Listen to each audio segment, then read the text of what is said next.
தேவனுடைய நாமம் மகிமைப்படுவதாக.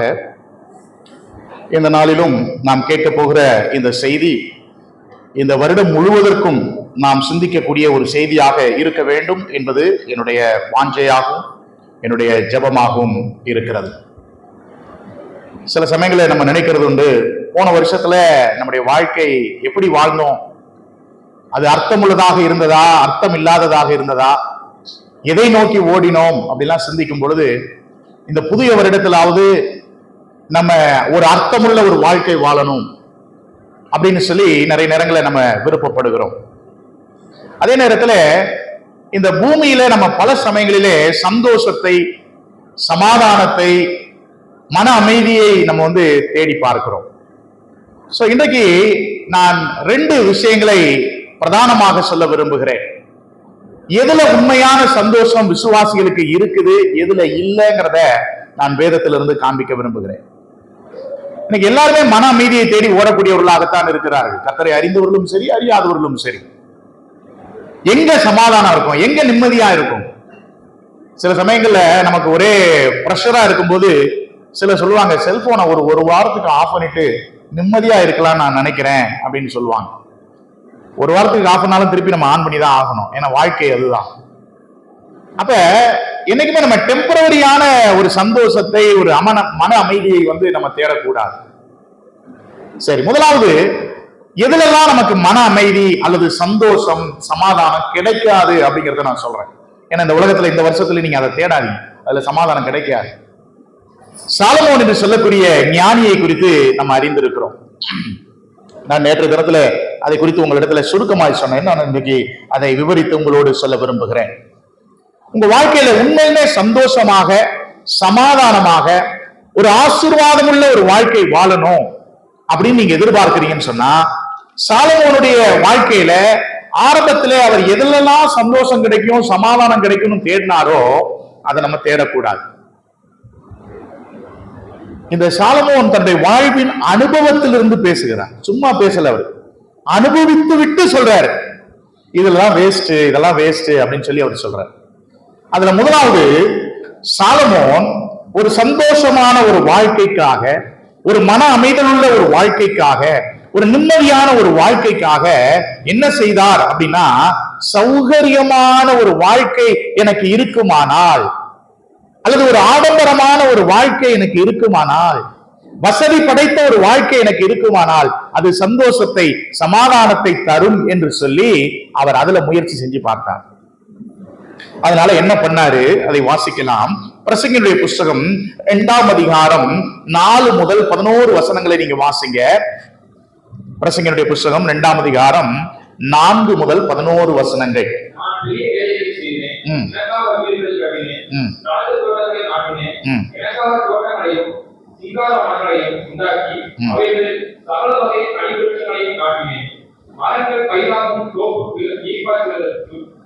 குளங்களை உண்டு பண்ணினேன், வேலைக்காரரையும் வேலைக்காரிகளையும் சம்பாதித்தேன், வீட்டிலும் வேலைக்காரர் பிறந்தார்கள்.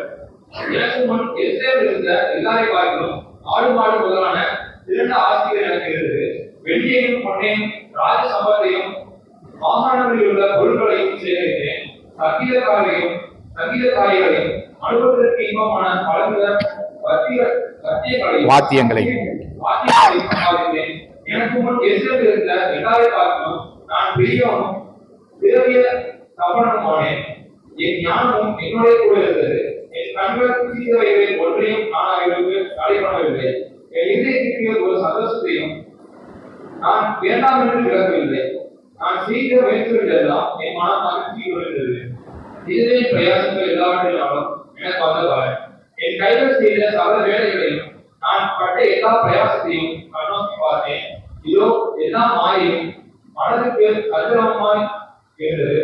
சூரியனுக்கு கீழே பலன் இல்லை. ஓகே, சில சமயங்களில் நம்மளும் கூட நம்முடைய கடந்த கால வாழ்க்கையை அல்லது கடந்த வருஷத்தை குறித்து நம்ம சிந்தித்து பார்க்கும்போது, இவ்வளவுலாம் ஓடுனோமே, தூங்காம உழைத்துமே, இதனால என்ன அப்படின்னு கேட்டா என்ன ஒண்ணும் இல்லையே அப்படிதான் சொல்லக்கூடிய சூழல்கள் உண்டு.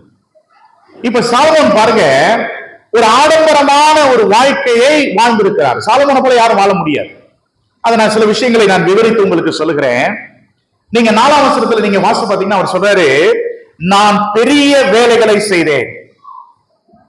சாலமோன் செய்த ப்ராஜெக்ட் எல்லாமே சாதாரண ப்ராஜெக்ட் கிடையாது. ஓகேவா? பெரிய பெரிய வேலைகளை செய்திருக்கிறார். என்னென்னு சொல்றாரு பாருங்க. முதலாவது, எனக்காக வீட்டை கட்டினேன்னு சொல்லல. என்ன சொல்றாரு? வீடுகளை கட்டினேன். ஒரு வீடு கிடையாது, பல ஏரியாவில் பல வீடுகளை நான் என்ன செஞ்சிருக்கிறேன்? கட்டி இருக்கிறேன். ஒரே டிசைன்ல கட்டி இருப்பாருன்னு நினைக்கிறீங்களா? கிடையாது, பல டிசைன்ல கட்டுறாரு. இன்றைக்கு நீங்க பாத்தீங்கன்னா சில சமயங்கள்ல நம்ம என்ன நினைப்போம்னா, கர்த்தர் எனக்கு ஒரு தங்குறதுக்கு ஒரு வீடு கொடுத்தா நல்லா இருக்கும் அப்படின்னு நம்ம நினைப்போம். சரின்னு கர்த்தர் கொடுப்பாரு. அப்புறம் சொல்லுவோம், கர்த்தர் கொடுத்தது இது பத்தல, கொஞ்சம் பெருசா இருந்தா நல்லா இருந்திருக்கிறோம், அன்னைக்கு நான் யோசிக்கல. அப்ப கீழே மட்டும் இருந்தா போடாது, மேலையும் இருந்தா போதும் அப்படின்னு நம்ம நினைப்போம். அதுக்கப்புறம் கொஞ்சம் காலங்கள் ஆச்சுன்னா என்ன நினைப்போம்? இது அந்த காலத்துல பத்துது, இன்னைக்கு பத்தல, குறைஞ்சது ஒரு வீடு ஒரு 2000 ஸ்கொயர் ஃபீட்லயாவது என்ன செய்யணும்? கட்டணும். இப்ப சாலமோன் தனக்கென்று ஒரு பெரிய வீடுகளை எல்லாம் அவர் கட்டுகிறார். அடுத்தது நீங்க பாத்தீங்கன்னா அவர் சொல்றாரு, எனக்காக வீடுகளை கட்டினேன், திராட்சை தோட்டங்களை நாட்டினேன். அன்றைய காலகட்டங்கள்ல ஒரு சந்தோஷம் அப்படின்னா திராட்சை ரசம் தான். சோ இப்ப இவர் சொல்றாரு, எனக்காக நான் என்ன செஞ்சேன்? திராட்சை தோட்டங்களை நாட்டினேன். இன்றைக்கும் அநேக வசதி படைத்தவர்கள் விரும்புகிறது என்ன தெரியுமா? ஆர்கானிக் முறையில செய்யப்பட்ட காய்கறிகள் இருந்தா நல்லா இருக்கும். அதுவும் ஏன் பண்ணையில என்னுடைய தோட்டத்திலே இருந்து நான் எடுத்து சாப்பிடுறது ரொம்ப நல்லா இருக்கும் இல்லையா? நமக்கு அப்படி யோசனை இருக்கு, நமக்கு விருப்பம் இருக்கு, ஆனா வழி இல்லை, அதனால சாம இருக்கிறோம். ஆனா சாலமோன் சொல்றாரு, எனக்கு பெரிய வீடுகளை கட்டினேன், இப்ப எனக்கென்று திராட்சை தோட்டங்களை நாட்டினேன். அடுத்தது 5ஆம் வசனத்துல சொல்றாரு பாருங்க, எனக்காக தோட்டங்களையும் சிங்கார வனங்களையும் உண்டாக்கி அவைகளில் சகலவித கனி விருட்சங்களையும் நாட்டினேன். பண்ணை வீடு அவருக்கு இருந்திருக்கு, பெரிய ஒரு தோப்பு அவருக்கு இருந்திருக்கு. அடுத்து நீங்க பாத்தீங்கன்னா அந்த சிங்கார வனங்கள் அப்படின்னு சொல்லும் பொழுது பிரைவேட் பார்க் அப்படின்னு ஆங்கிலத்துல போடப்பட்டிருக்கு. நமக்கு தெரியும் அரசாங்கம் தான் பூங்கா வச்சிருக்கோம்.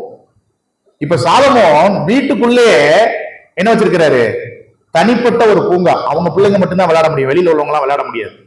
அது போன்ற ஒரு பார்க்க அவர் என்ன செஞ்சிருக்கிறாரு? பிரைவேட் பார்க் வச்சிருக்கிறாரு. அடுத்து அவர் சொல்றாரு, நான் எல்லா வகையான கனி விருட்சங்களையும் உண்டாக்கி இருக்கிறேன். இன்னைக்கு நீங்க பாத்தீங்கன்னா நம்ம இந்தியாவில் விளையிறது மட்டும் கிடையாது, வெளிநாடுகள்ல விளையிறதையும் நம்ம இறக்குமதி பண்ணி சாப்பிட்டு இருக்கிறோம். இப்ப சாலமோன் என்ன பண்றாரு? இறக்குமதியே கிடையாது, எல்லா வகை கனி விருட்சங்களையும் அவரே என்ன செய்யறாரு? தோட்டத்துல வச்சு அதனுடைய பலன்களை எல்லாம் அவர் அனுபவித்துக் கொண்டிருக்கிறார். அப்ப பெரிய வீடு இருக்கு, திராட்சை தோட்டம் இருக்கு, அவர் நினைச்சதெல்லாம் விளைவித்து சாப்பிடுறாரு, எல்லாமே இருக்கு. அடுத்து சொல்றாரு, மரங்கள் பயிராகும் தோப்புக்கு நீர் பாய்ச்சுகிறதற்கு குளங்களை உண்டு பண்ணினேன். இன்னைக்கு ஒரு போர் போடுறதே எவ்வளவு கஷ்டமா இருக்கு நமக்கு. அவர் பாருங்க, குளங்களை உண்டாக்கினார். அந்த அதாவது வாட்டர் சோர்ஸ் அவரே என்ன செஞ்சிருக்கிறாரு? உண்டாக்கி இருக்கிறாரு. ஓகே, இதோட விட்டாரா?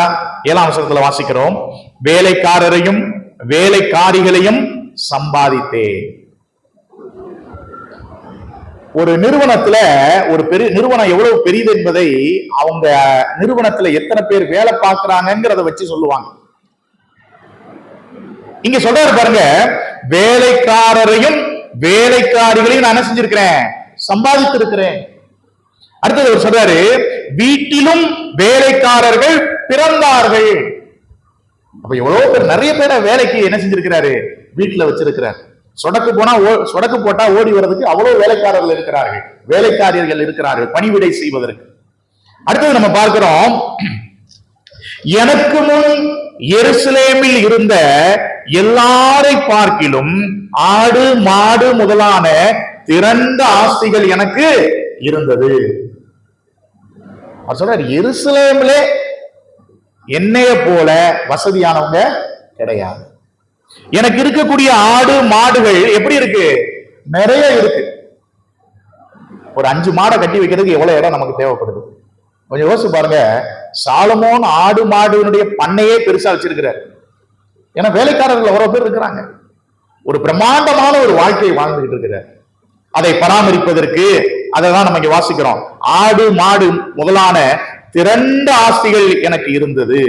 அவர் சொல்றாரு, எருசலேமில் இருந்த எல்லாரை பார்க்கிலும். சில பேர் விளம்பரம் சொல்லும்போது சொல்லுவாங்க, உலகிலே நம்பர் 1. ஈவன் இப்பொழுது நம்முடைய தமிழகத்துல அமைக்கப்பட்ட ஒரு கண்ணாடி இலை பாலத்தை சொல்றாங்க, இந்தியாவிலே முதல் முறையாக அப்படின்னா அதுல ஒரு பெருமை இருக்கிறது. சாலமோன் சொல்றாரு, எருசலேமில் இருக்கிற எல்லாரை பார்க்கிலும் திரண்ட ஆசி யாருக்கு இருக்கு? எனக்கு இருக்கு. அடுத்தது அவர் சொல்றாரு, வெள்ளியையும் பொன்னையும் ராஜசம்பத்தையும் மாகாணங்களில் உள்ள பொருட்களையும் சேகரித்தேன்.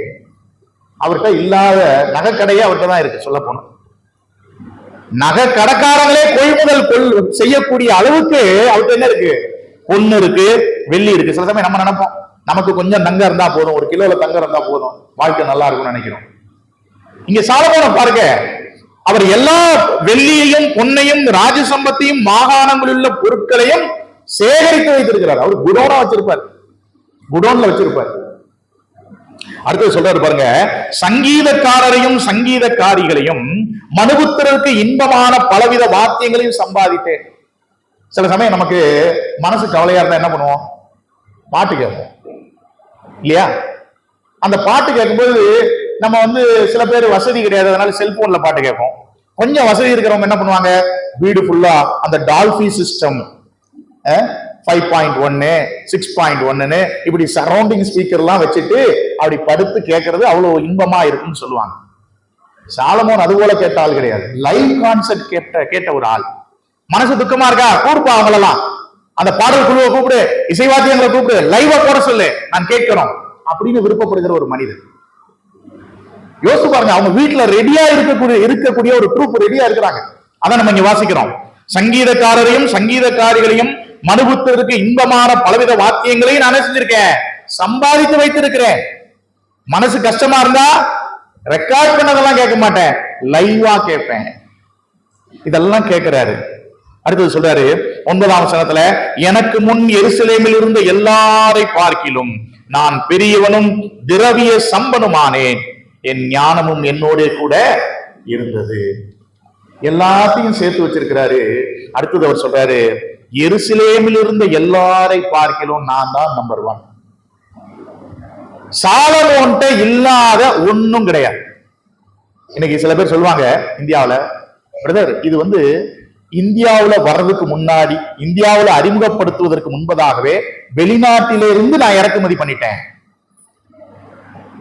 சில பெரிய நடிகர்கள் எல்லாம் நீங்க பாத்தீங்கன்னா அவங்க சொல்லுவாங்க, இந்த கார் இந்தியாவிலே கிடையாது, நான் வெளிநாட்டுல இருந்து அதை இறக்குமதி பண்ணிருக்கிறேன், என் காரை போல இந்த இந்தியாவிலே ஒருத்தருக்கும் கிடையாது. அதுல ஒரு பெருமை அவர்களுக்கு உண்டு. சாலமோனுடைய வாழ்க்கையும் அப்படித்தான். அவர் எல்லாவற்றையும் அனுபவித்தார். அடுத்தது அவர் 10ஆம் வசனத்துல சொல்றாரு பாருங்க, என் கண்கள் இச்சித்தவைகளில் ஒன்றையும் நான் அவைகளுக்கு தடை பண்ணவில்லை. எதை பாக்குறாரோ அடுத்த நிமிஷம் அவர் வீட்டுக்கு வந்துடும் இல்லையா? சில சமயங்கள்ல விசுவாசிகள் கூட வாழ்க்கைக்கு எது தேவைன்னே தெரியாது, ஷாப்பிங் போனா எல்லாத்தையும் வாங்கிட்டு வந்து வச்சிருவாங்க, வாங்கிட்டு வந்த பிறகு ஏன் வாங்கணும்னு யோசிப்பாங்க. இங்க நீங்க பாத்தீங்கன்னா சாலமோன் சொல்றாரு, என் கண்ணுல ஒரு விஷயத்தை பாக்குறேன், அதை ஆசைப்படுகிறேன்னா அடுத்த நிமிஷம் என்ன பண்ணிடும்? டோர் டெலிவரி கொடுத்துருவாங்க இல்லையா? இன்னைக்கு நம்ம போனோம்னா ஆன்லைன் நம்ம போய் பாக்குறோம், பிடிச்சதுன்னா உடனே அதை செலக்ட் பண்றோம், அடுத்த நிமிஷம் வீட்டுக்கு வந்துருது, அனுபவிக்கிறோம். சாலமோன் பாருங்க, அந்த காலத்துல வசதி வாய்ப்புகள் இல்லாத காலத்துல அவர் சொல்றாரு, என் கண்கள் இச்சித்தவைகளில் ஒன்றையும் நான் அவைகளுக்கு தடை பண்ணவில்லை, ஏன்னா என் இருதயத்துக்கு ஒரு சந்தோஷத்தையும் வேண்டாம் என்று விளக்கினேன். இதெல்லாம் வந்தா எனக்கு சந்தோஷம், பொருள் இருந்தால் சந்தோஷம், பணம் இருந்தால் சந்தோஷம். சில பேர் சொல்லுவாங்க, எனக்கு ஒரு லட்சம் ரூபாய் சேர்த்து வச்சா சந்தோஷமா இருக்கும். சேர்த்து அப்புறம் சந்தோஷமா இருக்கிறீங்களான்னு கேட்டா, ஏன்டா சேர்த்தோம்னு இருக்கு, அதை பாதுகாக்கிறதுலயே என் சந்தோஷம் போயிடுது, எவன் திருடிட்டு போவான்னு தெரியாது இல்லையா? நிறைய நேரங்கள்ல எது சந்தோஷத்தை தரும், எது சமாதானத்தை தரும், எது மன அமைதியை தரும்னு சொல்லி ஓடி வாழ்க்கையை வீணடித்தோமோ அது கடைசியில நம்முடைய நிம்மதியை கெடுத்துரும். சாலமோனுடைய அனுபவம் அதுதாங்க. அதைத்தான் அவர் இங்க சொல்றாரு, எருசலேமில் இருந்த எல்லாரை பார்க்கிலும் அவர் பெரிய பணக்காரா இருந்தார். நம்மளும் சில சமயங்கள் என்ன தெரியுமா நினைக்கிறோம், பணம் நிறைய இருந்தா நிம்மதியா இருக்கலாம், சந்தோஷமா இருக்கலாம், பொருள் நிறைய இருந்தா ஒரு சேஃப்டியா ஃபீல் பண்ணலாம், பணம் இருந்தா சேஃப்டியா ஃபீல் பண்ணலாம். இதான் நம்ம யோசிக்கிறோம். ஒரு பாதுகாப்பான உணர்வு. இன்னைக்கு அட்வர்டைஸ்மெண்ட்லாம் பாத்தீங்கன்னா இன்சூரன்ஸ் கம்பெனிக்காரங்க சொல்றது, நீங்கள் உங்களுடைய வாழ்க்கையை பாதுகாத்து விட்டீர்களா, அப்ப இன்சூரன்ஸ் போடுங்க. ஒரு பாதுகாப்பான உணர்வை எது தெரியுமா? இந்த உலகமும் உலகத்தில் உள்ள பொருளும் பணமும் தருமா? அது உண்மையா?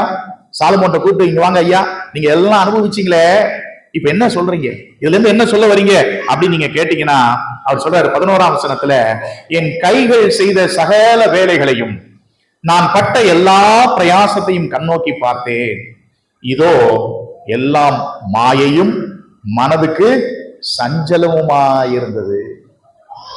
என்னப்பா எல்லாத்தையும் ஆண்டு அனுபவிச்ச, எப்படி இருக்கிற, சந்தோஷமா இருக்கிறியா? சாலமோன் சொல்றாரு, நான் பட்ட எல்லா பிரயாசத்தையும் இப்ப உட்கார்ந்து பாக்குறேன்.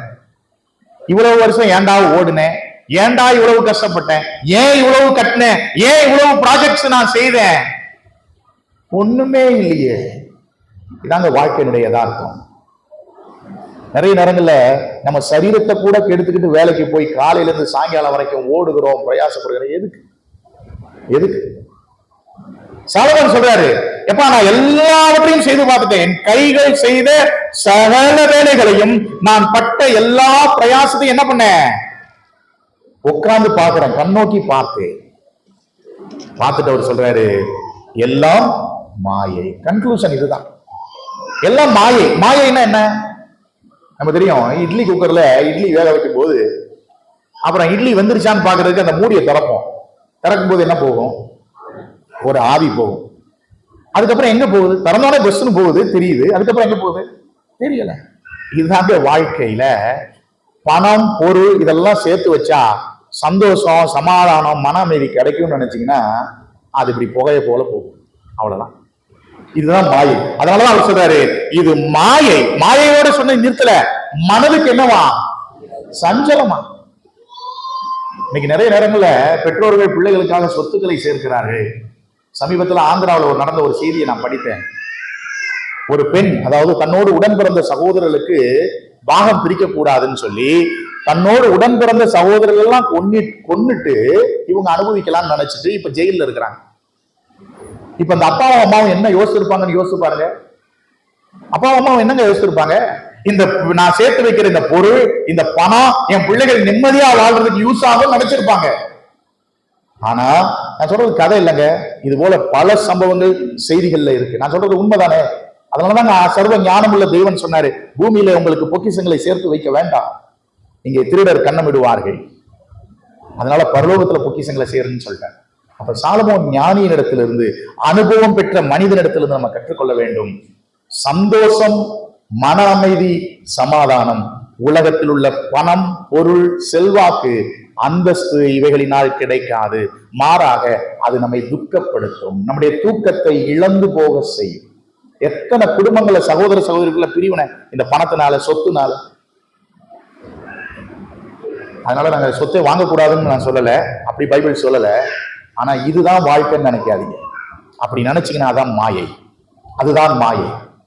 சோ அந்த மாயை மனதுக்கு சஞ்சலத்தை கொண்டு வரும். அதனால உலகத்தில் உள்ள பொருள், நல்ல காரு, நல்ல வீடு, நல்ல உடை, இது சந்தோஷத்தை கொடுக்கும் நினைக்காதீங்க. இதெல்லாம் ஓகே, இதெல்லாம் அனுபவிங்க, எல்லாமே தேவன் அனுபவிப்பதற்கு தான் கொடுத்திருக்கிறார். ஆனா இதனால சந்தோஷம் கிடைக்கும்னு என்ன செய்யாதீங்க, நினைக்காதீங்க. அது மாயையாக இருக்கும் என்பதை அவர் சொல்றார். ஓகே, இப்ப இந்த உலகத்துல இருக்கக்கூடிய பொருள் எல்லாம் யூஸ் பண்ணி மெட்டீரியல் ஆடம்பரமான வாழ்க்கையில இல்லைன்னு சொல்லிட்டு உடல. ரெண்டாவது அவர் என்ன யோசிக்கிறாருன்னா, எப்பா ஞானம் உடையவனாக இருந்தால், அறிவு பெருத்தவனாக இருந்தால் வாழ்க்கையில சந்தோஷமா இருக்கலாம் இல்லையா? இப்ப நிறைய அறிவு இருந்ததுனால நம்ம அதுல ஒரு மன அமைதி கிடைக்கலாம், சந்தோஷம் கிடைக்கலாம். இன்னைக்கு நிறைய பேர் படிச்சுக்கிட்டே இருப்பாங்க. படிக்கிறது தப்பு கிடையாது, படிக்கலாம். அதனால பிள்ளைகள் கூட சொல்லக்கூடாது, அங்கிள் படிக்க வேணாம்னு சொல்லிட்டாரு, அறிவு பெருத்திருந்தா அது வேண்டியது இல்லைன்னு சொன்னாருன்னு சொல்லக்கூடாது, படிக்கணும். ஆனா இந்த அறிவு பெருக்கத்தினால ஞானத்தினால நமக்கு சமாதானம் மன அமைதி சந்தோஷம் கிடைக்கும்னு கேட்டா கிடைக்குமா கிடைக்காதங்கிறத இந்த ஞானி சொல்கிறார். நீங்க இதே பிரசங்கருடைய புஸ்தகம் 1ஆம் அதிகாரம் 16-17 வசனங்களை படிச்சு பாருங்களேன். இதோ நான் பெரியவனாய் இருந்து எனக்கும் எருசலேமில் இருக்கிற எல்லாரையும் பார்க்கிறோம் ஞானம் அடைந்து கேட்டேன், என் மனம் மிகுந்த ஞானத்தையும் அறிவையும் கண்டது என்று நான் உள்ளத்திலே சொல்லிக் கொண்டேன். ஞானத்தை அறிவதற்கும் வைத்தியத்தையும் அதீனத்தையும் அறிவதற்கும் நான் என் மனதை பிரயோகம் பண்ணினேன். இதுவும் மனதுக்கு சதுரமாய் இருக்கிறது. ஓகே, இப்ப என்ன சொல்றாரு? ஞானம்னா என்ன, வாழ்க்கையினுடைய அர்த்தம் என்னங்கிறதெல்லாம் ரொம்ப ஆழமா போய் அறிந்த ஒரு மனிதர். நான் நேற்று தினத்துல சொன்னதை போல நீங்க நீதிமொழிகள்ல படிச்சு பாத்தீங்கன்னா சாலமோன் சொல்லுகிற ஒரு நீதிமொழிகள் போல அனுபவமிக்க ஒரு பழமொழி எங்கேயுமே இருக்கு. சோம்பேறியை பத்தி சொல்வாரு. சோம்பேறிக்கு ஆசை இருக்கும், ஆனா அவன் வேலை பார்க்க மாட்டான். அதனால சாப்பாட்டுக்கு வழி இல்லாம அவன் என்ன பண்ணுவான்? கஷ்டம்தான் படுவான்.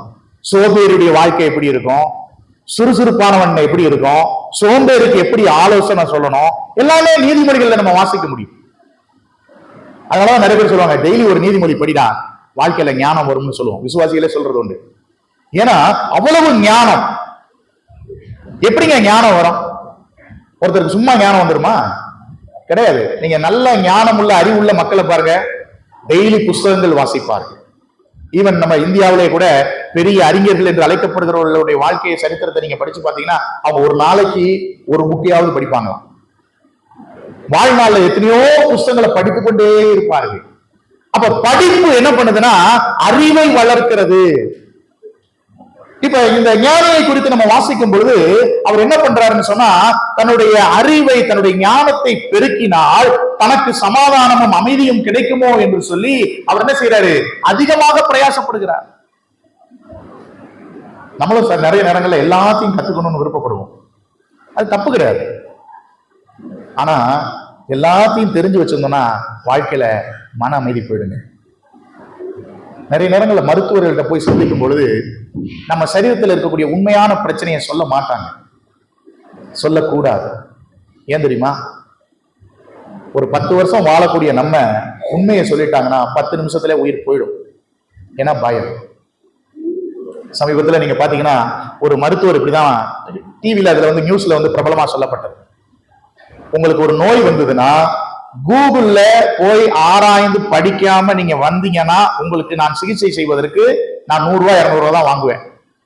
நீங்க கூகுள்ல படிச்சுட்டு வந்து நான் உங்களுக்கு ஆலோசனை சொல்லும் பொழுது நான் இப்படி படிச்சேனே அப்படி படிச்சேனே இதுவா இருக்குமோ அதுவா இருக்குமோன்னு நீங்க கேட்டீங்கன்னா நான் உங்கள்கிட்ட 1000 ரூபாய் வாங்குவேன்னு ஒரு மருத்துவர் சொன்னாங்க. இது நியூஸ்ல வந்தது. அப்படின்னா என்ன அர்த்தம்? இன்னைக்கு ஒரு சின்ன தலைவலி வந்தா கூட நம்ம என்ன பண்றோம்? கூகுள்ல போறோம், கடகடன் பாக்குறோம். ஏன் இந்த தலைவலி எனக்கு வருகிறது? வலதுபுறத்தில் தலைவலி வந்தால் என்ன பிரச்சனை, இடதுபுறத்தில் வந்தால் என்ன பிரச்சனை, பின் தலையில் வந்தால் என்ன பிரச்சனை அப்படின்னு படிப்போம். அதுல திடீர்னு ஒருத்தன் சொல்லியிருப்பான், அப்பனா அது ஒருவேளை கேன்சரா இருக்குமோ. அவ்வளவுதான், முடிஞ்சு போச்சு. அறிவு நல்லது, ஆனால் அறிவு பல சமயங்களிலே நம்முடைய நிம்மதியை கெடுத்துடும். அது நல்லாதான் இருந்திருப்போம், ஆனா இத படிச்சதுக்கு அப்புறம் தூக்கம் இல்லாம நமக்கு என்ன ஆகும்? பிரச்சனை அதிகமாகும். அதனால நம்ம அறிவை பெருத்துக் கொள்வதற்காக வாழ்க்கை முழுவதும் செலவிட்டாலும் அதுவும் வீண் என்பதைத்தான் இங்கே அவர் சொல்றதை நம்ம பார்க்கிறோம். அதனாலதான் இங்க வாசி பாத்தீங்கன்னா அதிலே அவர் சொல்றாரு, என் மனதை பிரயோகம் பண்ணினேன், ஞானத்தை அறிகிறதற்கும் பைத்தியத்தையும் மதியீனத்தையும் அறிகிறதற்கும் நான் என் மனதை பிரயோகம் பண்ணினேன். ஆனால் இதுவும் மனதுக்கு என்னவாதான் இருந்தது? சஞ்சலம். சந்தோஷம் இல்ல, சஞ்சலமா தான் இருக்கு. 18ஆம் வசனத்துல ரொம்ப தெளிவா சொல்றாரு, அதிக ஞானத்தில் அதிக சலிப்புண்டு. வெறுத்து போயிடும். சில பேர் சொல்லுவாங்க, ஏன்டா இதெல்லாம் படிச்சோம்னு ஒரு இதா இருக்கு. ஏன்னா படிச்சதுக்கு அப்புறம் பயமா இருக்கு. அதனாலதான் அதிக ஞானத்துல என்ன உண்டு? அதிக சலிப்புண்டு. அடுத்தது கிளியரா சொல்றாரு, அறிவு பெருத்தவன் நோவு பெருத்து. இன்னைக்கு நிறைய பேரு வியாதி படுவதற்கே காரணம் என்ன தெரியுமா? தேவையில்லாத விஷயங்களை கற்றுக்கொள்கிறதுனாலே, தேவையில்லாத விஷயங்களை அறிந்து கொள்ள நேரத்தை செலவிடுகிறது. நமக்கு பைபிள் படிக்கிறதுக்கு நேரம் இல்ல, ஆண்டவரோடு ஜெபம் பண்ணுவதற்கு நேரம் இல்ல, உலகத்துல எல்லா விஷயத்தையும் தெரிஞ்சு வச்சுக்கணும். தெரிஞ்சு வச்சு என்ன பண்ண போறோம்? ஞானி சொல்றாரு, என்னை போல யாரும் அறிவு பெருக்கிறதுக்காக நேரத்தை செலவிட்டிருக்க முடியாது, என்னை போல புஸ்தகம் யாரும் படித்திருக்க முடியாது, என்னை போல ஞானம் உடையவர்கள் யாருமே இருந்திருக்க முடியாது. இப்ப அவரு சொல்றாரு, இவ்வளவு ஞானமும் அறிவும் எனக்கு இருந்தாலும் நான் ஒண்ணு கண்டுபிடிச்சேன், இது மனசுக்கு சஞ்சலத்தை தான் உண்டாக்கு. அறிவு பெருத்தால் நோவு பெருத்து போகிறது.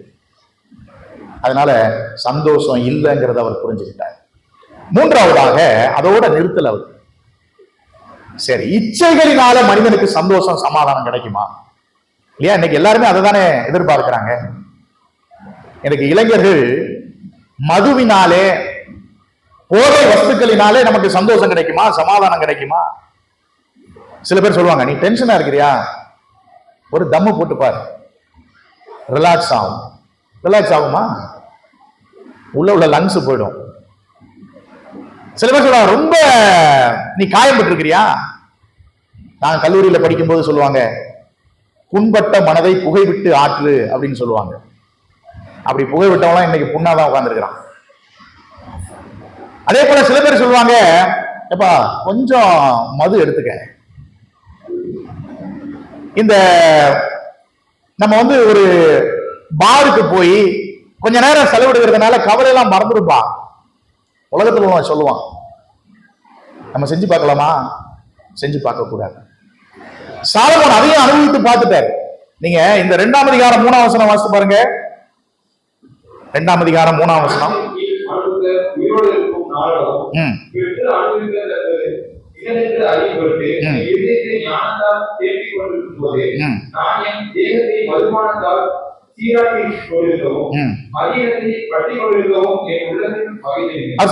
என் தேகத்தை மதுபானத்தால் என்ன பண்ணாரா? சீராற்றுவாராம். எத்தனை ரவுண்டு போனா எனக்கு அமைதி கிடைக்கும், சந்தோஷமா இருக்க முடியும் அப்படின்னு சொல்லி அவர் ட்ரை பண்ணார். ஆனா உண்மையான சந்தோஷம் சமாதானம் அதுல இல்லைங்க. நம்ம ஒண்ணு தெரிந்து கொள்ளணும். இந்த போதை வஸ்துக்கள் இன்றைக்கு சாத்தான் கொண்டு வந்த ஒரு வஞ்சனை. இன்னைக்கு ரொம்ப பெரிய சிட்டியில எல்லாம் பாத்தீங்கன்னா, ஒரு காலத்துல ஆண்கள் குடித்தார்கள், இன்றைக்கு பெண்களும் குடிக்கிறார்கள்.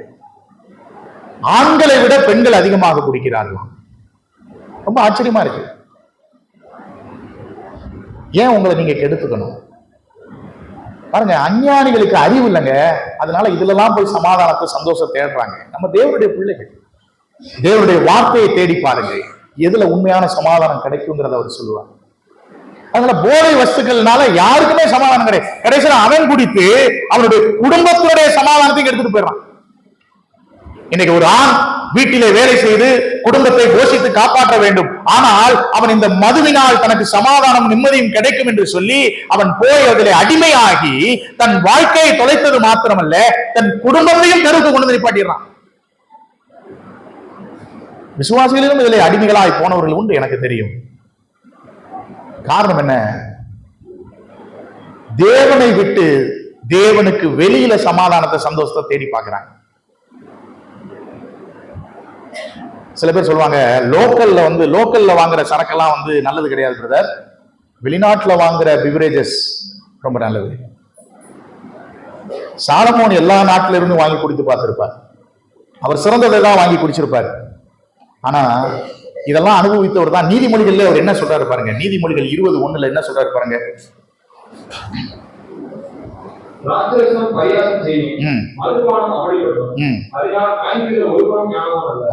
புத்தி இல்லாதவன்ற இந்த மதுபானம் திராட்சரசம் என்ன செய்யும்? பரியாசம் செய்யும். உன்னை முட்டாளாக்கிடும். நம்முடைய இன்னைக்கு ஒருத்தர் குடிப்பழக்கத்துக்கு போறாருன்னா அவருடைய மரியாதை அவர் இழந்துக்கிறாரு. இந்த சமுதாயத்துல நிம்மதி கிடைக்கும்னு நினைக்கிறாரு. கடைசியில் என்ன சொல்லுவான்? இந்த குடியாரம் பையன் வந்துட்டான் பாரு,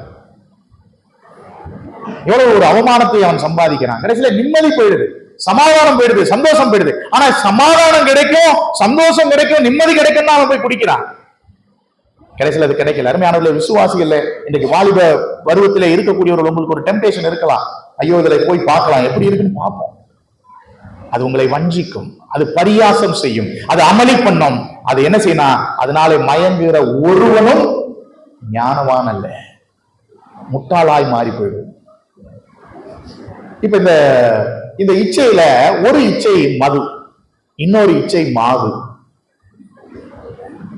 இன்னைக்கு இளைஞர்கள் எல்லாருமே, அத பசங்களா இருந்தாலும் சரி, பொம்பளை பசங்களா இருந்தாலும் ஆம்பளை பசங்களா இருந்தாலும், இந்த லவ்ங்கிற ஒரு விஷயத்துல நிறைய பேர் இன்னைக்கு என்ன செய்யறாங்க? மாட்டிக்கிறாங்க. என்ன நினைப்பு தெரியுமா? இவன் எனக்கு வாழ்க்கை துணையா வந்தா என் வாழ்க்கை சீரா இருக்கும், சிறப்பா இருக்கும். எதை பார்த்து அப்படி யோசிக்கிறாங்க? அழகை பார்த்து, சாமர்த்தியத்தை பார்த்து. நான் சொல்றேன், எத்தனையோ குடும்பங்கள் எனக்கு தெரியுங்க. அழகை பார்த்து சாமர்த்தியத்தை பார்த்து கல்யாணம் பண்ண எத்தனையோ பிள்ளைகள் இன்றைக்கு வாழ முடியாமல் தனிமையிலே மனம் வந்து உட்கார்ந்து இருக்கிறாங்க. ஏன்னா அவன் ஸ்மார்ட்டான, அவன் ஒருத்தியை மட்டும் ஏமாத்திருக்க மாட்டான், பல பேரை ஸ்மார்ட்டா ஏமாத்திருப்பான். அதே போல ஆண்களும் கூட வாலிப பசங்க இந்த பெண் என்னுடைய குடும்பத்திற்கு வந்தால் ரொம்ப எனக்கு ஒரு கடவுள் பக்தி உள்ள ஒரு குடும்ப வாழ்க்கை அமையும் கண்கள்ல பாக்குறான், கடைசியில நிம்மதியை தொலைச்சிடறான். இதெல்லாம் ஒரு மாயை தாங்க, இதெல்லாம் ஒரு மாயை. இந்த மாயைக்குள்ள சிக்கிறாதீங்க. வாலிப சகோதர சகோதரிகள், இந்த திருமண வாழ்வை குறித்து உங்க பெற்றோரிடத்துல நீங்க ஒப்பு கொடுங்க. நீங்களா செலக்ட் பண்ணாதீங்க. நீங்க நினைக்கலாம், எனக்கு இவன் கரெக்டா இருப்பான், எனக்கு இவ கரெக்டா இருப்பான், என் வாழ்க்கை சந்தோஷமா இருக்கும். எத்தனை பேரை நான் உங்களுக்கு காமிக்கணும் சொல்லுங்க பார்க்கலாம். நான் காண்பிக்கிறேன். எத்தனையோ பேருடைய வாழ்க்கையை தொலைத்து இருக்கிறார்கள், அவர்கள் அழுகிறார்கள். வஞ்சனை, வாழ்க்கை வஞ்சனை உள்ளது. சாலமோனை போல யாரும் திருமணம் செய்திருக்க முடியாது. இங்க நீங்க வாசி பாத்தீங்கன்னா, இந்த சாலமோன் மதுவுல வந்து அந்த இச்சையில வந்து தன்னுடைய வாழ்க்கையை செலுத்தினாரு. ஒன்னும் சந்தோஷம் கிடைக்கல, சொல்லிட்டாரு, இது வேஸ்ட்பா. அடுத்தது இந்த பெண்கள் விஷயத்துல அவர் என்ன பண்றாருன்னா திருமணம் செய்கிறார். எத்தனை திருமணம் தெரியுமா? இங்க நம்ம வாசி பார்த்தா 1 ராஜாக்கள் 11ஆம் அதிகாரம் முதல் 3 வசனங்களை வாசிங்க. 1 ராஜாக்கள் 11ஆம் அதிகாரம் முதல்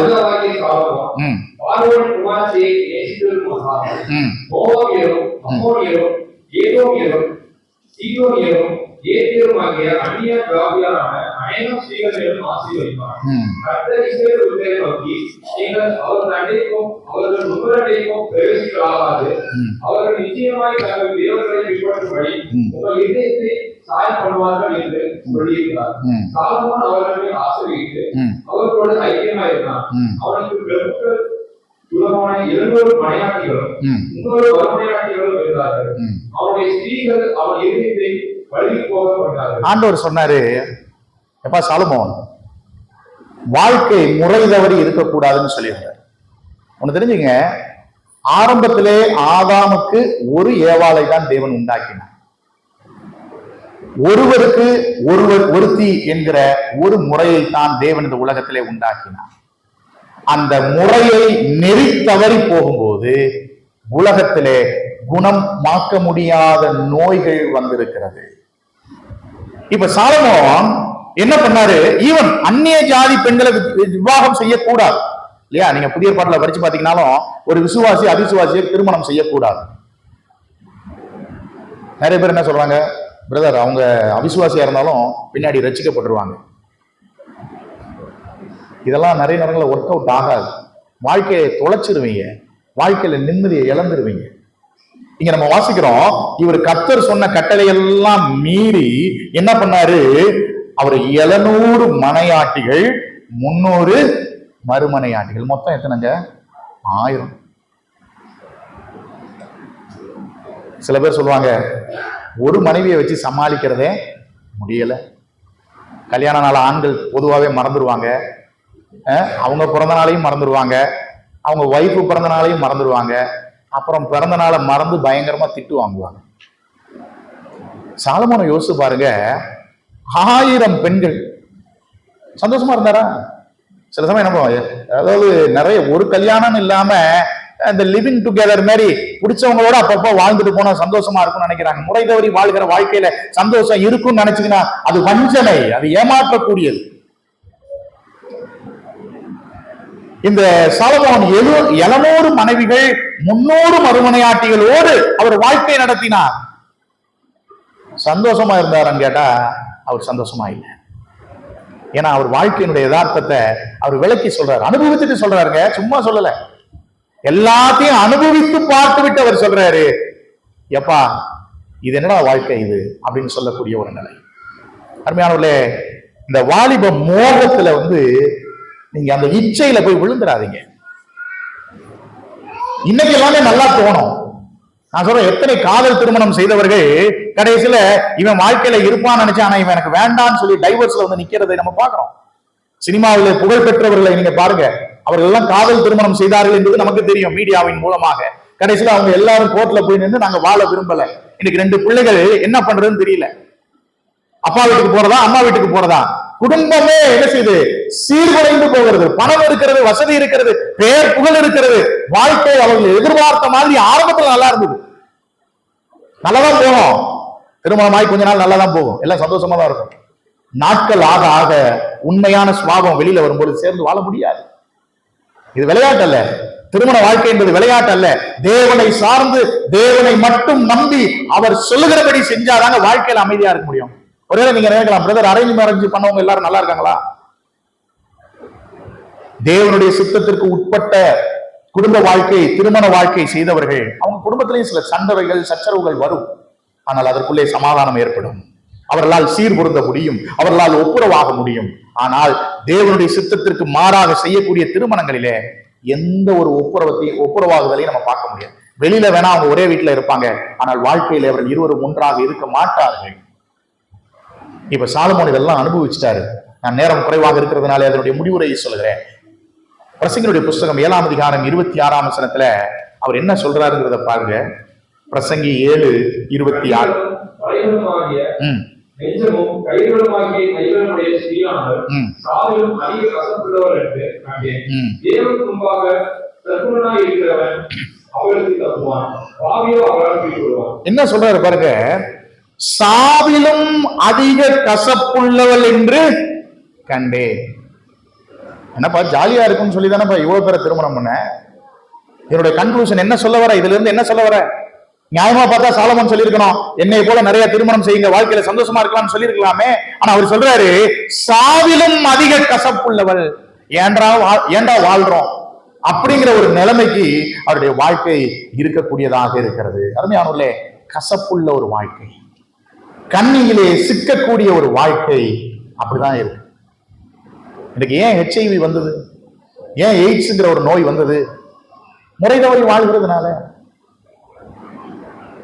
அப்ப நம்ம புரிந்து கொள்ளணும், மதுவினாலே மாதுவினாலே இந்த உலகத்துல என்ன கிடையாது, சந்தோஷமும் சமாதானமும் கிடையாது. பாருங்க, சாலமோன் எல்லாத்தையும் தேடி பார்த்துட்டு சௌகரியமான வாழ்க்கையை தேடினாரு. சொல்றாரு, மனதுக்கு சஞ்சலம், மாயை. அறிவையும் ஞானத்தையும் பெருக்கி பார்க்கறதுக்கு எல்லாத்தையும் பண்ணி பார்த்துட்டாரு. அடுத்து சொல்றாரு, இதுவும் மனதுக்கு சஞ்சலம், மாயை, அறிவு பெருத்தவன், நோவு பெருத்தவன். சரி, குடிச்சு பார்ப்போம், அல்லது நிறைய பெண்களோடு வாழ்க்கை நடத்தி பார்ப்போம், இதுலயாவது நமக்கு நிம்மதி சமாதானம் எல்லாம் இருக்குதா? அப்ப இதெல்லாம் எவ்வளவு வருஷம் செலவு பண்ணாருங்கிறத பாருங்க, எவ்வளவு வருஷங்களை வீணடித்திருக்கிறார் என்பதை பாருங்கள். இப்ப வீணடிச்சுட்டு சொல்றாரு, சாவிலும் அதிக கசப்புள்ளவளாக இந்த பெண்ணோடு வாழ்கிறது இருக்கிறது. மதுபானத்திலே நான் என்னை சீராட்டினா கூட அவன் ஒருவனும் ஞானவான் அல்ல, அது அமளி பண்ணும், அது பரியாசம் செய்ய வைத்து விடும் என்று அவர் சொல்லுகிறார். இப்ப எல்லாத்தையும் வாழ்க்கையை விரயம் செஞ்சுட்டு கடைசியில உண்மையான சமாதானம் எங்க கிடைக்குங்கிறத தேடுறத அவர் நிறுத்தாம அவர் தேடி பார்த்தா கர்த்தரை நோக்கி பார்க்கிறார். இப்ப கர்த்தர்கிட்ட தேடுறாரு. உலகத்துல சமாதானம் கிடைக்கல, உண்மையான சந்தோஷம் கிடைக்கல, கிடைச்சாலும் அது டெம்பரவரி, அதை பார்க்க இருக்கிறது போல தோணுது, ஆனா ஒரு வெறுமையை உண்டாக்குகிறது. இப்ப கர்த்தரை தேடி பார்க்கிறாரு, சமாதானம் கிடைக்குமான்னு. பிரசங்கியருடைய புஸ்தகம் 8ஆம் அதிகாரம் 12ஆம் வசனத்தை வாசித்து பாருங்க.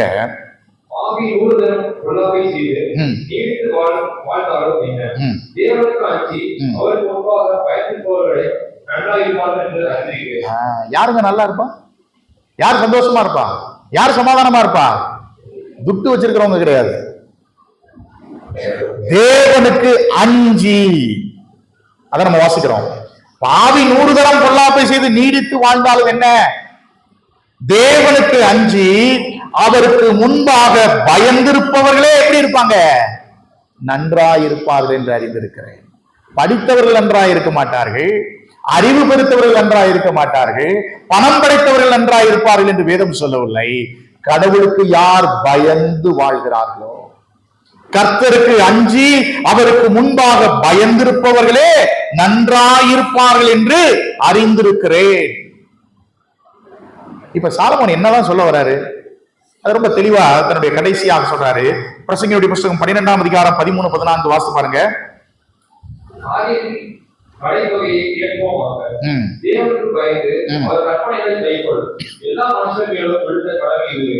ஒவ்வொரு காரியத்தையும் நன்மையானாலும் தீமையானாலும் தேவன் நியாயத்தை கொண்டு வருவார். இப்ப காரியத்தின் கடைத்தொகை சொல்றாரு, கன்க்ளூஷன் சொல்றாரு. கன்க்ளூஷன் தான் ரொம்ப முக்கியமானது. சிலருடைய வாழ்க்கையில ரொம்ப பெரியவங்க அனுபவசாலிகள்கிட்ட அவங்க கடைசியா சொல்ற வார்த்தை ரொம்ப முக்கியமானது. அதனால நீங்க பாத்தீங்கன்னா அந்த பெரியவங்க அல்லது ரொம்ப அரசியல்ல மூத்தவர்களாக இருக்கக்கூடியவர்கள் கடைசியா நீங்க என்ன சொல்ல விரும்புகிறீங்க அப்படிங்கறத போய் கேட்கறதுக்கும் ரெக்கார்ட் பண்றதுக்கும் நிறைய பேர் துடிப்பார்கள். ஏன்னா அவங்க கடைசியா சொல்கிற வார்த்தை வாழ்க்கைக்கு மிக மிக முக்கியமானது. இப்ப சாலமோன் ஞானி கூட கடைசியா சொல்றாரு, காரியத்தின் கடைத்தொகையை கேட்போமாக. சொல்றாரு, தேவனுக்கு பயந்து அவர் கற்பனைகளை கைக்கொள். எல்லா மனுஷர் மேலும் விழுந்த கடமை இதுவே. உலகத்துல போய் சந்தோஷத்தை சமாதானத்தை நல்லா இருக்கிறதுக்காக தேடாதீங்க, அதுல கிடைக்காது. அதுல கிடைத்தாலும் அது மாயை, அது மனதுக்கு சஞ்சலத்தை கொண்டு வரும். மாறாக நீங்கள் கர்த்தருக்கு பயந்து அவருடைய கற்பனைகளை கைக்கொள், அப்ப நன்றாயிருக்க முடியும். இது நம்மேல் விழுந்த கடமை என்பதை அவர் சொல்வார். அப்ப சந்தோஷம் சமாதானம் எங்க கிடைக்கும்? கர்த்தருக்கு பயந்து அவருடைய கற்பனைகளை கை கொண்டார். கர்த்தருக்கு பயந்து அவருடைய கற்பனைகளை கை கொண்டால் நீங்க என்னவா இருக்க முடியும்? நன்றாயிருக்க முடியும், சந்தோஷமா இருக்க முடியும், சமாதானமா இருக்க முடியும். வாழ்க்கையில எப்படிப்பட்ட பிரச்சனைகள் வந்தாலும் நம்மளால என்ன செய்ய முடியும்? நிம்மதியா இருக்க முடியும். சங்கீதக்காரன் சொல்கிறார், 119ஆம் சங்கீதம் 100ஆம் வசனத்துல, உம்முடைய கட்டளைகளை நான் கை கொண்டிருக்கிறபடியால் முதியோரை பார்க்கிலும் ஞானம் உள்ளவனாய் இருக்கிறேன். ஞானம் யாருக்கு இருக்கும்? பொடி பசங்களுக்கு இருக்குமா? கிடையாது. அனுபவம் உள்ளவங்களுக்கு தான் கிடைக்கும். ஆனா அந்த வயசானவங்களை விட அதிகமான ஞானம் யாருக்கு இருக்குன்னு தெரியுங்களா? ஒரு நாளைக்கு 3 புக்கு படிச்சவங்களுக்கு கிடையாது. இங்கே சங்கீதக்காரன் சொல்கிறார், உம்முடைய கட்டளைகளை நான் கை கொண்டிருக்கிறபடியா. ஆண்டவரே, உம்முடைய வார்த்தைகளை என் வாழ்க்கையில சீரியஸா நான் கடைபிடிக்கிறேன். கடைபிடிக்கிறபடியினால் நான் முதியோர்களை பார்க்கிலும், படித்தவர்கள், அறிவு மிக்கவர்கள், அனுபவம் மிக்கவர்களை காட்டிலும், முதியோர்களை பார்க்கிலும் நான் எப்படி இருக்கிறேன்? ஞானம் உள்ளவனா இருக்கிறேன். அப்ப நம்ம செய்ய வேண்டியது என்ன தெரியுமா? கர்த்தருக்கு பயந்து அவருடைய கட்டளைகளை கை கொள்ள வேண்டும். கர்த்தருக்கு பயந்து அவருடைய கற்பனைகளை கை கொள்ள வேண்டும். கர்த்தருக்கு பயப்படுதல் அப்படின்னா என்ன அர்த்தம்? நம்ம வேதத்துல வாசிக்கிறோம், கர்த்தருக்கு பயப்படுதல் அப்படின்னா நம்ம தீமையை விட்டு விலகி இருப்பது. நிறைய நேரத்துல கர்த்தருக்கு பயப்படுதல் நம்ம என்ன நினைக்கிறோம்? பைபிள் திடீர்னு கீழே விழுந்துச்சுன்னா ஐயோ நான் கீழே போட்டேனே. இது இல்ல கர்த்தருக்கு பயப்படுகிற பயம். செருப்பு போட்டுட்டு ஜெபம் பண்ணா அது கர்த்தருக்கு பயம் இல்லாம செய்யறேன் அப்படின்னு நம்ம நினைக்கிறோம். இதெல்லாம் வெளியில நம்ம ஆச்சாரங்களாக செய்யக்கூடியது. அது செய்யறதும் செய்யாமல் இருப்பதும் அவர்களுடைய தனிப்பட்ட விருப்பங்கள். ஆனா அது இல்ல கர்த்தருக்கு பயப்படுகிற பயம். கர்த்தருக்கு பயப்படுகிற பயம் என்பது, நான் உண்மையாகவே கர்த்தர் மேல் பயபக்தி உள்ளவனாக இருப்பேன் என்றால் அவர் சொல்ற ஒவ்வொரு வார்த்தையும் நான் சீரியஸா எடுத்துக்கணும். ஒவ்வொரு வார்த்தையும் நான் சீரியஸா எடுத்துக்கணும், அலட்சியமா எடுத்துக்கூடாது. கர்த்தர் சொல்றாரு, பிள்ளைகளுக்கு சொல்றாரு, பெற்றோர்களே, பிள்ளைகளே உங்கள் பெற்றோருக்கு நீங்க என்ன செய்யுங்க, இப்படி நீங்க சீரியஸா எடுத்துக்கணும். அப்படி எடுக்கலன்னா நீங்க கர்த்தருக்கு பயப்படல. கர்த்தருக்கு பயப்படலன்னா நீங்க நன்றா இருக்க மாட்டீங்க. எல்லாருக்கும் நிறைய வேத வசனங்கள் இருக்குது, நான் எல்லாவற்றையும் சொல்ல முடியாது. நீங்க வேதம் முழுவதும் ஆண்டவர் கொடுத்த எல்லா கட்டளைகளையும் நம்ம என்ன செய்யணும்? சீரியஸா எடுக்கணும். ஈவன் ஆண்டவர் சொல்றாரு, நீங்கள் ஒன்றுக்கும் கவலைப்படாதீர்கள். ஆண்டவர் சொல்றாரு, பிரதர் கவலைப்படாம எப்படி இருக்க முடியும்? சொல்லக்கூடாது. நம்ம ஒவ்வொரு நாளும் போராடணும். ஆண்டவரே எனக்கு கவலை வருகிறது, நீங்க சொல்லிருக்கீங்க கவலைப்படக்கூடாதுன்னு, எனக்கு உதவி செய்யுங்க.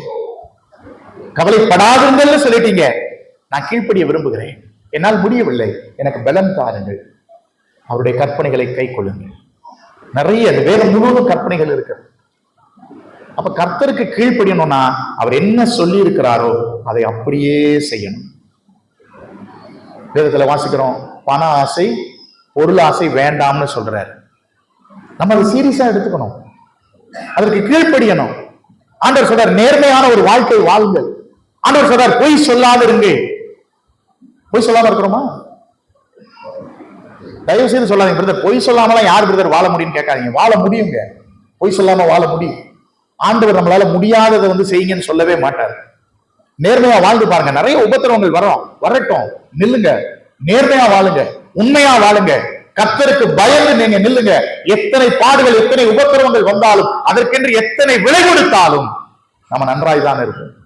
ஒருவேளை நம்ம அதுல இல்லைனாலும் நம்முடைய சந்ததியை தேவன் என்ன செய்வாரு? பார்த்துக் கொள்ளுவான். இன்னைக்கு உண்மை, உத்தமம், நேர்மை, நாணயம் இதெல்லாம் விசுவாசிகளுடைய வாழ்க்கையிலே இல்லை. லஞ்சம் கொடுத்து காரியங்களை சாதிக்கிறார்கள். அருமையானவர்களே, இதெல்லாம் தேவனுக்கு பிரியம் நினைக்கவே நினைக்காதீங்க. இதெல்லாம் தெரியாதுலாம் நினைக்காதீங்க. இதனுடைய கான்சிக்வன்ஸ் நம்ம என்னைக்குமே சந்திக்க வேண்டியதா இருக்கு. இன்னைக்கு நம்ம சட்டத்துல நிறைய விஷயங்கள்ல மாட்டல, அதனால குற்றவாளி இல்லாம திரிகிறோம். ஆனா தேவனுக்கு எல்லாமே தெரியும். அவருடைய கூண்டில நம்ம இன்னைக்கு குற்றவாளியா இருக்கிறோமாங்கிறத யோசித்து பாருங்க. நான் ஏற்கனவே சொன்னதை போல நம்ம யாரும் பரிபூர்ண பரிசுத்தரா மாற முடியாது. ஆனால் ஒவ்வொரு நாளும் நான் பரிசுத்தத்தின் மேல் பரிசுத்தம் அடைந்து கொண்டே போகிறேனா? இல்ல 10 வருஷத்துக்கு முன்னாடி எப்படி இருந்தாலும் அப்படிதான் பிரதர். அன்னைக்கு போய் சொன்னேன், இன்னைக்கும் போய் சொல்றேன். அன்னைக்கு ஏமாத்துறேன், இன்னைக்கு ஏமாத்துறேன். அன்னைக்கு லஞ்சம் கொடுத்தேன், இன்னைக்கு லஞ்சம் கொடுக்குறேன். நம்முடைய வாழ்க்கை மாறல. அருமையானவர்களே, யார் நன்றாயிருப்பார்கள்? சொத்து சேர்த்தவங்க கிடையாது, அறிவை பெருத்தவர்கள் கிடையாது, மதுவையும் மாதுவையும் அதிகமாய் பயன்படுத்தினவர்கள் அல்ல. வேதம் சொல்கிறது, கர்த்தருக்கு அஞ்சி கர்த்தருக்கு பயந்து அவருடைய கற்பனைகளை கை கொள்ளுகிறவர்கள் நன்றாயிருப்பார்கள். இந்த வருஷம் உங்களுக்கு நன்றாயிருக்கணுமா? இந்த வருடம் உங்களுக்கு ஆசீர்வாதமா இருக்கணுமா? அதுக்கு எளிமையான ஒன்று, அவருடைய கற்பனைகளை கை கொள்ளுங்கள். அவருக்கு பயந்து அவருடைய கட்டளைகளை செய்யுங்க. ஒருத்தர் எனக்கு விரோதமா செய்யறாரு, நான் திரும்பி செய்ய மாட்டேன். செய்வதற்கு திராணி இல்லை என்பது அல்ல. ஒருத்தர் என்னை அடிக்கிறாரு, திரும்பி அடிப்பதற்கு என்னால முடியாதுங்கிறது கிடையாது. ஒருத்தர் என்னை அவமானப்படுத்துகிறார், திரும்ப என்னால அவமானப்படுத்த முடியாது என்பது கிடையாது. ஆனா நான் அதை செய்யல. ஏன் செய்யல? ஏன்னா கர்த்தருக்கு நான் பயப்படுகிறேன். அவர் சொல்லியிருக்கிறார், தீமைக்கு தீமை செய்யாதடான்னு சொல்லியிருக்கிறார். அதனால நான் செய்யல. அப்படி நான் கர்த்தருக்கு பயந்து கர்த்தருக்கு அஞ்சி அவருடைய கற்பனைகளை கை கொண்டால் என்னுடைய வாழ்க்கை நன்றாக இருக்கும். ஈவன் மரண நேரத்துல கூட நம்ம சந்தோஷமா சொல்ல முடியும், நான் கர்த்தருக்கு பயந்து கர்த்தருடைய கற்பனைகளை கை கொண்டிருக்கிறேன், நான் இன்றைக்கு சமாதானமாக இருக்கிறேன் என்று சொல்ல முடியும். அப்போஸ்தலனாகிய பவுல் தன்னுடைய வாழ்க்கையில தன் மரணத்தினுடைய இறுதியில அவர் சொன்னாரு, நான் நல்ல போராட்டத்தை போராடினேன், ஓட்டத்தை முடித்தேன், விசுவாசத்தை காத்து கொண்டேன். விசுவாசங்கிறது வேத வசனங்களை நான் கடைபிடித்தேன். இது முதல் எனக்கு நீதியின் கிரீடம் வைக்கப்பட்டிருக்கிறது. எனக்கு மாத்திரமல்ல, அவருடைய பிரசன்னமாகுதலை விரும்புகிற யாவருக்கும் தேவன் அந்நாளிலே அதை தந்தருள்வார் என்று சொல்லி ரொம்ப அழகா சொல்றார். அதனால இந்த 2025ஆம் ஆண்டு நன்றாய் இருக்கணுமா? உங்களுடைய வாழ்க்கை சமாதானத்தோடும் சந்தோஷத்தோடும் இருக்க வேண்டுமா? அதுக்கு ரொம்ப சிம்பிளான ஒரு அறிவுரை வேதம் சொல்கிறது, கர்த்தருக்கு பயந்து கர்த்தருக்கு அஞ்சி அவருடைய கற்பனைகளை கை கொள்ளுங்கள். அவருடைய கற்பனை கை கொள்கிறவர்கள் மாத்திரமே நன்றாயிருப்பார்கள். அவர்கள் மாத்திரமே நன்றாயிருப்பார்கள். இந்த 2025ல இதை வாழ்ந்து பார்த்து அனுபவித்து 2026 கிறிஸ்துவனுடைய வருகை தாமதமாயிருக்குமானால், நாம் ஜீவனோடு இருப்போமானால், நீங்க அடுத்த வருடத்துல இதை சாட்சியா சொல்லணும், நான் கர்த்தருக்கு பயந்து இந்த வருஷம் முழுவதும் அவருடைய கட்டளைகளை கை கொண்டேன், நன்றாயிருக்கிறேன், சந்தோஷமாயிருக்கிறேன், சமாதானமாயிருக்கிறேன், மன அமைதியோடு வாழ்ந்தேன். எனக்கு எத்தனை பிரச்சனைகள் வந்தது, பாடுகள் வந்தது, ஆனா என்னுடைய மனம் சமாதானமாயிருந்தது என்பதை உணர்ந்து நீங்கள் சாட்சி சொல்ல வேண்டும். அப்படிப்பட்ட ஒரு வாழ்க்கை வாழ தேவன் தாமே இந்த வருடத்திலே நமக்கு கிருபை தருவாராக. கர்த்தருக்கு பயந்து கர்த்தருக்கு அஞ்சி அவருடைய கற்பனைகளை கை கொண்ட யாரும் இந்த உலகத்துல நாசமாய் போனதில்லை. நான் கர்த்தருக்கு கீழ்ப்படிஞ்சேன் பிரதர், கர்த்தருக்கு கீழ்ப்படிஞ்சு என் வாழ்க்கை ஒண்ணு இல்லாம போயிடுச்சு அப்படின்னு யாரும் சொல்ல முடியாது. கர்த்தருக்கு கீழ்ப்படிந்து வாழ்ந்தால் நம்முடைய மனதிலே ஒரு பூரண சமாதானம் இருக்கும். எத்தனை பேர் நம்மை குறை சொன்னாலும், எத்தனை பேர் நமக்கு எதிராக பலவற்றை சொன்னாலும், நம்முடைய உள்ளத்திலே ஒரு ஆழ்ந்த சமாதானம் இருக்கும். யார் வேணாலும் என்ன வேணாலும் சொல்லுங்க, நான் கர்த்தருக்கு பயந்து வாழ்ந்தேன், அவருடைய கற்பனைகளை கை கொண்டு வாழ்ந்தேன் அப்படின்ற ஒரு பூரண சமாதானம், ஒரு மன அமைதியை கர்த்தர் கொடுப்பார். அதனால உலகத்துல போய் மன அமைதியை, சந்தோஷத்தை, சமாதானத்தை தேடாதீங்க, கிடைக்காது. சாலமோன் தன்னுடைய அனுபவத்தை சொல்லிட்டாரு. சாலமோனை போல யாரும் போய் அதை அச்சீவ் பண்ண முடியாது. அவரே சொல்லிட்டார் இதெல்லாம் கிடைக்காது. ஆனா அந்த சாலமோன் சொல்லுகிறார், காரியத்தின் கடைத்தொகை கர்த்தருக்கு பயந்து அவருடைய கற்பனைகளை கை கொள்ளுங்க. அதனால வரும் நாட்களிலே நம்முடைய நோக்கம், நம்முடைய எண்ணம், நம்முடைய சிந்தனை எல்லாம் ஒன்றாக இருக்கட்டும். நான் கர்த்தருக்கு பயப்படுகிறேன் என்பதனுடைய அர்த்தம் அவருடைய வார்த்தைக்கு கீழ்ப்படுகிறேன். அவருடைய வார்த்தைக்கு கீழ்ப்படிந்து அவருக்கு பயந்து நாம் நன்றாய் வாழ தேவன் தாமே நமக்கு அனுகிரகம் செய்வாராக. கர்த்தர் உங்களை ஆசீர்வதிப்பாராக. ஆமென்.